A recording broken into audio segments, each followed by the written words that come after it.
Hi friends, welcome back to our channel one more mini vlog. ఇప్పుడు vlog వచ్చేసి ఏంటంటే దివాళీ రోజు వ్లాగ్ అండి. ఇంకా ఈ వీడియోలో నేనైతే దుంతుల పూజ ఎలా చేశానో నేనైతే ఈ వీడియో అయితే ఫుల్గా చెప్తున్నానండి. ఇంకా వీడియో అయితే ఎక్కడ స్కిప్ చేయకుండా చూసేయండి ఫ్రెండ్స్.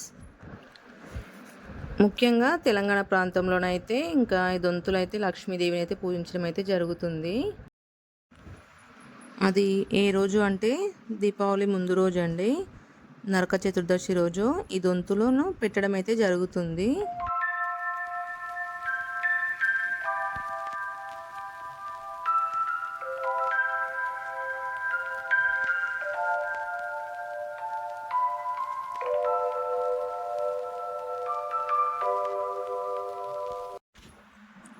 దొంతులను నరక చతుర్దశి సాయంత్రం పూటనైతే పెట్టడం అయితే జరుగుతుందండి. ఇంకా అందుకని చతుర్దశి రోజు అయితే ఉదయం టైంలో అయితే పూజ అయితే చేసుకున్నానండి. ఇంకా పూజలు చేసుకున్న తర్వాతనైతే సాయంత్రం టైంలో ఇంకా దొంతుల కోసం అయితే అన్ని ఏర్పాట్లు అయితే చేసుకున్నాను.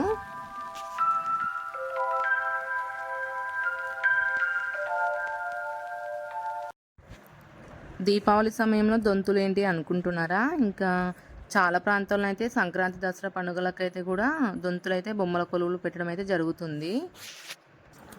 ఇక్కడ తెలంగాణ ప్రాంతంలో అయితే ముఖ్యంగా దీపావళి సమయంలో దొంతులు అయితే పెట్టడం అయితే జరుగుతుందండి. ఇంకా దొంతులు ఎందుకు పెడతారంటే పూర్వకాలంలో ధనం ధాన్యం అన్నింటిని కూడా ఈ కడవలలో పెద్ద పెద్ద కడవలలో దాచిపెట్టేవారు. ఇంకా అందుకోసమని లక్ష్మీదేవి పక్కన వాటిని పెట్టి పూజించేవాళ్ళండి.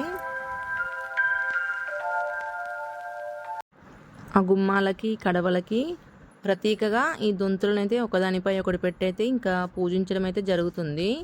ఇంకా దీపావళి అనగానే మనకు దీపాలతో అలంకరించడం, అదేవిధంగా పూలతో అలంకరించడం అయితే జరుగుతుంది.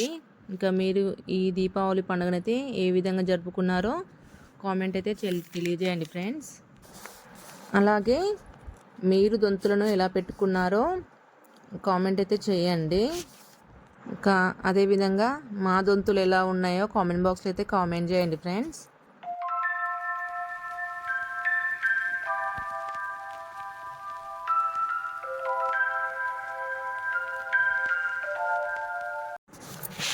ప్రస్తుత కాలంలో అయితే 2 రోజులు అయితే చేసుకోవడం అయితే జరుగుతుంది. అది ఏంటంటే నరక చతుర్దశి దీపావళి అమావాస్య రోజు అయితే జరుపుకుంటాము.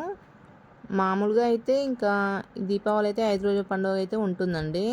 అదే 5 రోజులు ఏంటి అంటే నరక చతుర్దశి ముందు రోజునైతే ధనత్రయోదశి అని, ఇంకా నరక చతుర్దశి అమావాస్య అని, దీపావళి అని, ఇంకా అమావాస్య తర్వాత రోజుని బలిపాడ్యమి అని, చివరి రోజునైతే 5వ రోజునైతే యమద్వితీయ అని జరుపుకోవడం అయితే జరుగుతుందండి.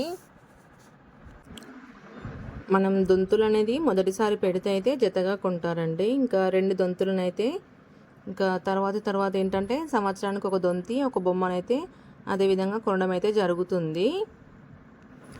అసలు దీపావళి అంటే పిల్లలకైతే ఎంతో సంబరం అండి. బొమ్మల కొలువు, టపాసులు, ఇంకా దీపాలు రకరకాలుగా ఇంకా అన్నీ ఉంటాయి కదండి. ఇంకా మేమైతే ఈ దీపావళి అయితే చాలా బాగా జరుపుకున్నామండి. ఇంకా మేము దొంతుల పూజ అయితే అయిపోయిన తర్వాత ఇంకా మేము పైనకి వెళ్ళి అయితే టపాసులు అయితే కాల్చుకున్నామండి. ఇంకా మా పిల్లలు అయితే చాలా హ్యాపీగా ఫీల్ అయ్యారు. చూస్తున్నాం కదా, ఫుల్ ఎంజాయ్ చేస్తారండి మా పిల్లలు అయితే. ఇంకా మేమైతే ఫుల్ ఎంజాయ్ చేసాము. మీరు కూడా ఈ దీపావళి ఎలా ఎంజాయ్ చేశారో కామెంట్ బాక్స్లో అయితే కామెంట్ చేయండి ఫ్రెండ్స్. ఈ వీడియో కనుక మీకు నచ్చినట్లయితే లైక్, షేర్, సబ్స్క్రైబ్ ఫ్రెండ్స్. ఓకేనా? Bye bye. Thank you for watching.